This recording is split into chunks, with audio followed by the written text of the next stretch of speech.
So now we are going to go on with the phrases. I was saying that the man is a phrase because it is a group of words with a head that is man, so it is a noun phrase.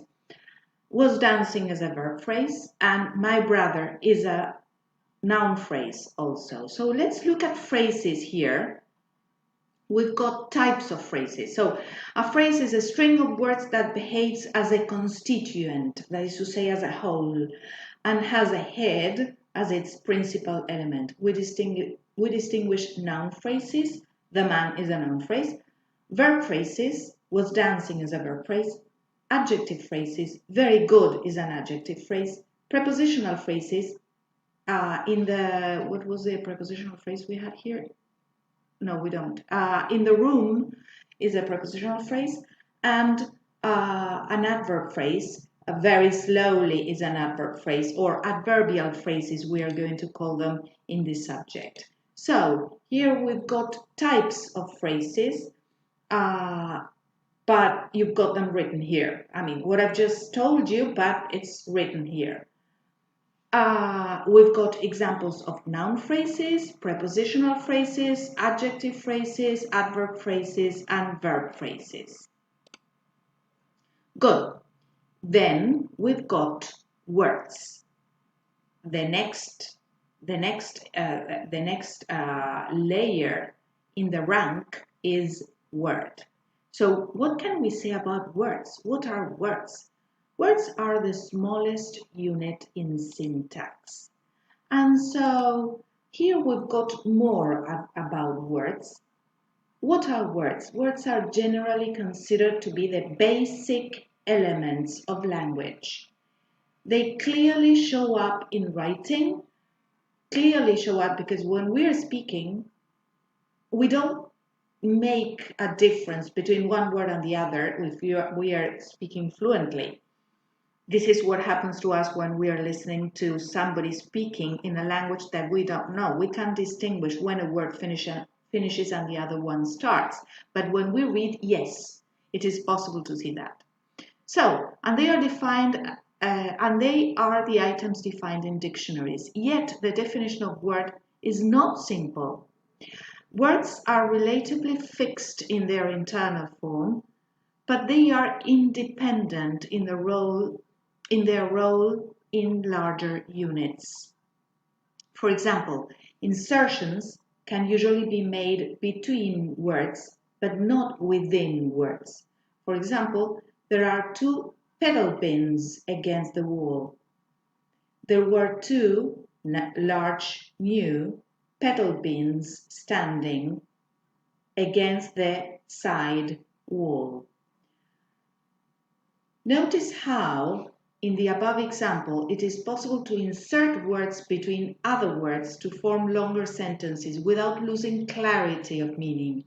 On the other hand, we could not easily interrupt a word by inserting another word or morpheme inside it, as in pedal new bins. It is not possible to break a word because a word is a unit that is unbreakable, but we can add suffixes and prefixes.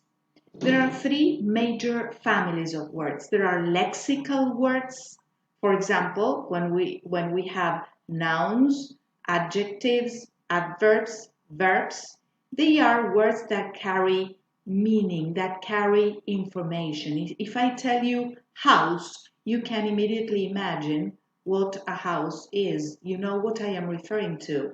But if I say in, no. Why not? Because in is a function word. You're going to read the rest of the explanations on your own, but they are function words. What are function words? Function words can be categorized in terms of word classes such as prepositions, coordinators, auxiliary verbs, and pronouns. They usually indicate meaning relationship and help us to interpret units containing lexical words by showing how the units are related to each other. If I say man, girl, you know what I am referring to. They are lexical words. If I say man and girl, the function word and is helping me link these two lexical words. Function words belong to closed classes, which have a very limited and fixed membership. For example, English has only 4 coordinators: and, or, but, nor. Individual function words tend to occur frequently and in almost any type of text. I'm going to go back to closed classes in a short time. So, inserts, what are inserts? Inserts are found mainly in spoken language.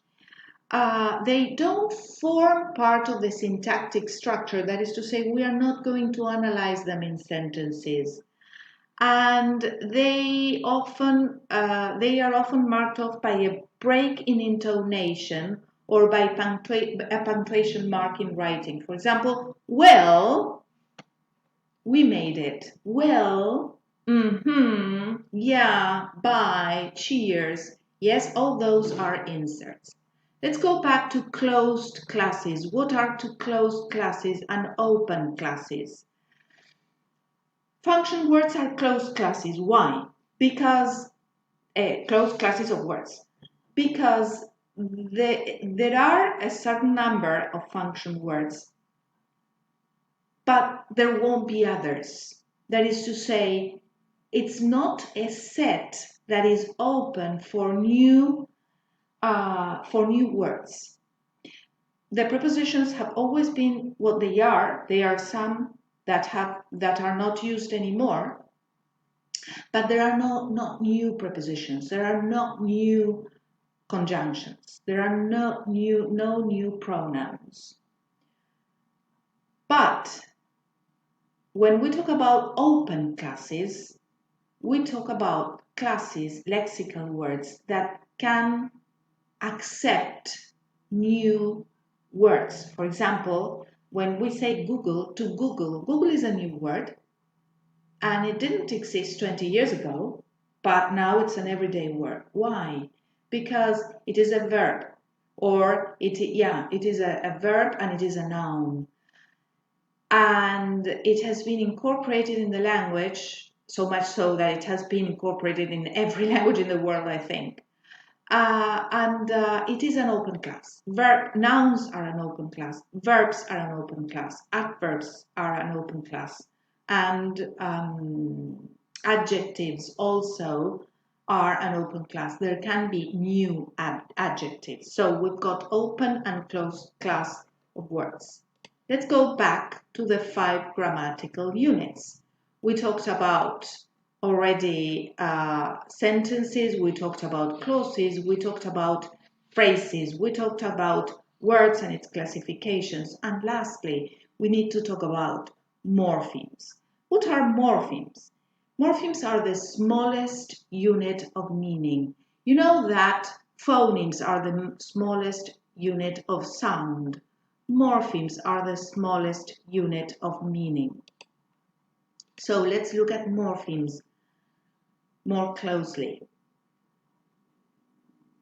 Morphemes,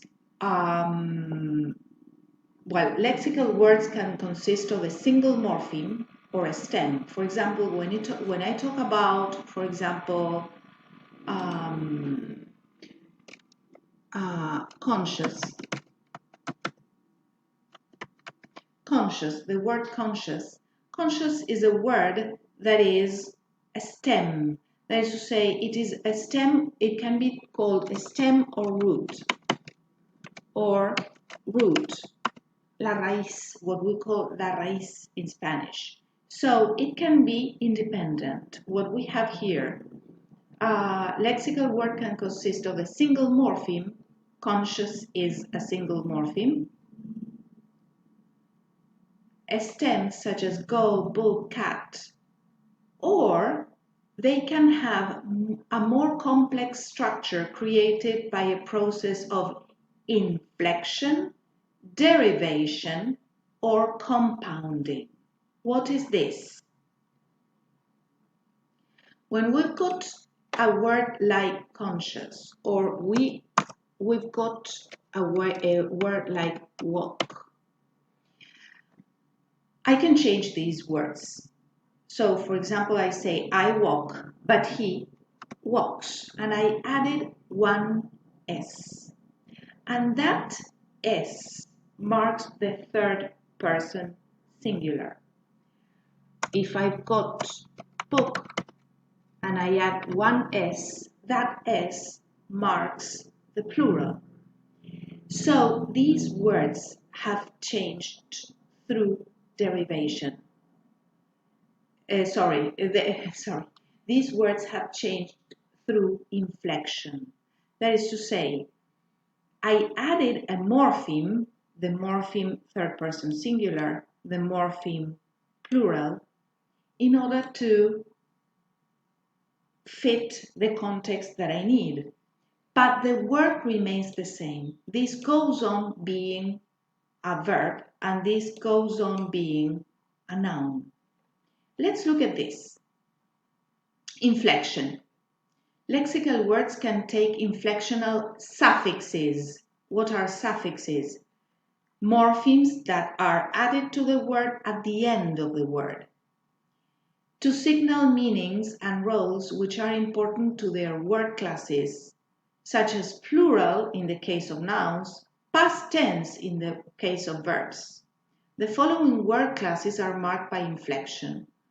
For example, boy, boys, live, lived, dark, darker, the darkest, soon, sooner. So these are changes that were made or happened through inflection. Derivation, like inflection, usually involves adding an affix. What are affixes? Affixes may be a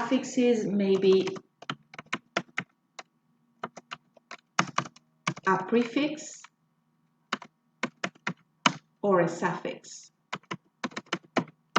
A prefix before the word, a suffix after the word. All of them, prefix and suffix, are called affix. So, what we've got here in derivation is derivation like inflection usually involves adding an affix. That is to say, a morpheme attached to the beginning of the word, a prefix, or to the end of the word, a suffix. However, this process is different from inflection because inflection does not change the identity of the word. That is to say, it remains the same lexeme. While derivation creates new nouns, adjectives, verbs, adverbs. Derivation changes the meaning of the word class of a word, and often both. The meaning of the word class of the word, and often both, and in effect creates a new base form for the word. So when we've got here conscious, unconscious changes the meaning, and unconsciously changes the word class, because from an adjective it became an adverb. So this is derivation. We've got prefixes, ex-president, for example, or reread or abroad. Suffixes, boy plus hood, boyhood. Central plus eyes becomes a verb, centralize. All right, in the next video we are going to go